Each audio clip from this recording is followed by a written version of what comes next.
guys, how's it going today? So I haven't had an update on my aquarium in a while, and I've been asked about it, so I figured now would be a good time while I just fed these guys and they're out and about. Um, so obviously you know about my albino cories. I've got 3 of them in total. They're doing really well, and they're bottom feeders and they like to scavenge, so that's exactly what they're doing right now.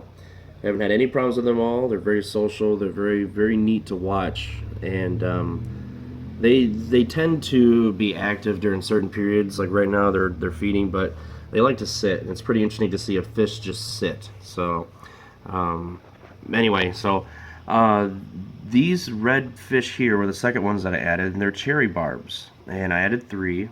And they're also very social. However, even though they're community fish, I find them to be just a little bit on the aggressive side. Not aggressive in a bad way where they're nipping or biting or anything, but they just seem to assert themselves as dominants in this tank. So that's one thing about them, but they're very active. They don't sit around. You can see they're pretty active. They're going after this wafer right now that I just dropped in. But yeah, they're very active, and it's fun to watch them. They're also a bright red, so it's a nice contrast to the bluish color that we have, the theme we have going on in the tank. So they really stand out. And then after that, we added these red-faced spotted-tailed Daniels.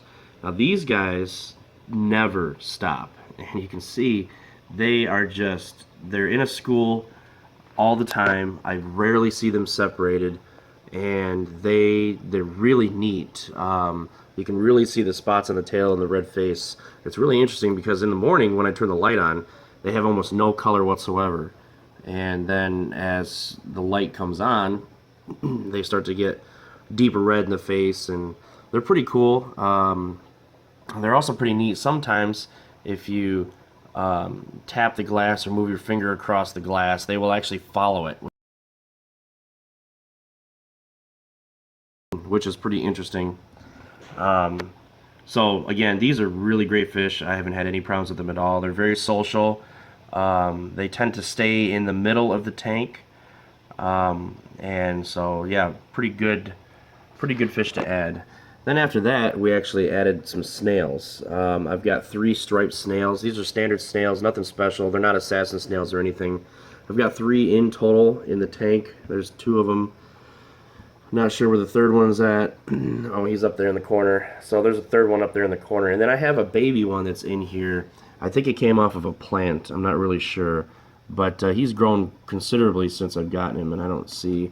I think he might be right up there. Yep, that's where he's at. So 4 snails in total, and they do an exceptional job keeping the algae in check. They really do. The only spots that you're seeing on the tank is just from the last time I did a water change. I just haven't cleaned that off yet. But so yeah, the snails are great. And then I also have a couple of loaches, which I don't know. They're hiding underneath that SpongeBob that fell over. They prefer to be, in a enclosed, kind of under a log. They burrow. They're really neat. You can't see them. Hopefully, towards this video, you'll be able to see one of them. They were out briefly for some food, and now they're hiding. There's one right there. You might be able to see it a little bit. But all right. So anyway, I also added some ghost fish, or some ghost shrimp, and there's one of them right back there. I've got 4 in total. Here's another one. There's another one right there, and there's another one around here somewhere. They're really hard to spot if you're just glancing over the tank. Oh, there he is right back there. So I've got 4 of these in total. They're pretty cool. They molt actually quite often, and it's weird because the fish eat the molt. And when they molt, they tend to hide. There's the loach. I've got 2 of those in total. There's one of them. These loaches are really cool. They're really fast. They were really hard to catch, and when they really get going, they're pretty neat to watch. Just slither around. So yeah, so 2 of those loaches, and yeah, there he is right there. So the other one's hiding underneath the SpongeBob. So yeah, that's where they like to burrow. I'm going to be moving that here pretty soon because I have to do another water change today. So yeah, the tank is pretty well filled. I still have capacity for more. The biggest thing when you add fish is allowing the biofilter to adjust. So I usually add 3 fish every 2 weeks. That seems to be good, and my nitrate levels are really low. I don't have any ammonia or nitrites. My canister filter is doing a really good job with the biomedia that I have, and you can see that video. I've got it on my playlist. Now the plants, these are real plants. This is a standard, like a grass. Now I can't remember the name specifically, but it's a common grass. And I added this about a month ago, maybe about a month and a half ago. And it was one plant. It was actually this plant right here. This one hasn't moved since I've added it. It was a single plant, and it has spread so much. I've actually separated some of it. I put a new batch back there, which is growing. Put 3 batches over here. It's crazy to think that it started with this one plant right here. And this stuff is crazy. So I was a little bit worried that it would overtake the tank. So because I wanted a semi-planted tank, what I did is, you can probably see that little plastic piece that's running across there. That's actually part of a milk jug. And I have another one over here on this side. Now you do a pretty good job covering these up, but in between water changes, the fish disrupt the rocks and so on, so they uncover them. But so this milk jug idea is actually going to stop them from spreading beyond that point right there, and I've got it running all the way down. So this middle part here will be without plants. So the plants will just be confined to the outer edges of the tank. But they grow just exceptionally fast. And you can see some of the leaves are dead. I trim them every water change. I will actually trim back the leaves and make sure that it doesn't get out of control. But you can already see that it's planting new grass right there. That's separate from the rest of it.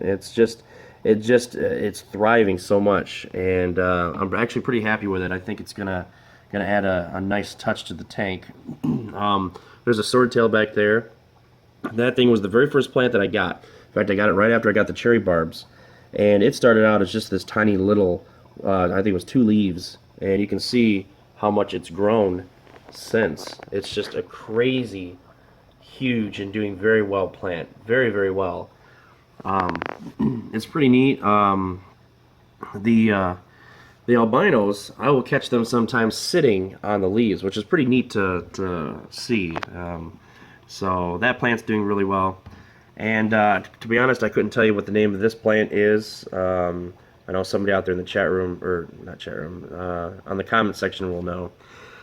I had 6 of these in total, and I planted them, and they started to lose their leaves right away.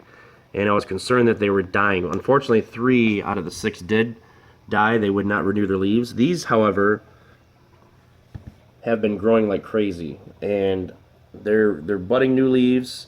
They're really starting to flourish. So I don't know if I just got a bad batch or what, but they're definitely doing really well now. They're not losing leaves anymore. I don't see any more leaves floating in the tank. There was a time there constantly when I was just, fishnet, just pulling leaves out by the bunch. So yeah, so this is the status, the update on my tank. I'm really happy with it, and I have a ways to go before it's going to be done. And I'm already thinking about upgrading to a 55 or a 75, because there's so many fish out there freshwater wise that you can get. But a lot of people, their eyes are bigger than their stomach in a way, because they'll just add a whole bunch of fish and not even think about capacity. So I'm probably about halfway there in capacity. The biofilter, it does an exceptional job, and I keep monitoring the levels to make sure that it's in good shape, and it always has been. I do 2 water changes a week, so a total of 10 gallons of water every week comes out of this.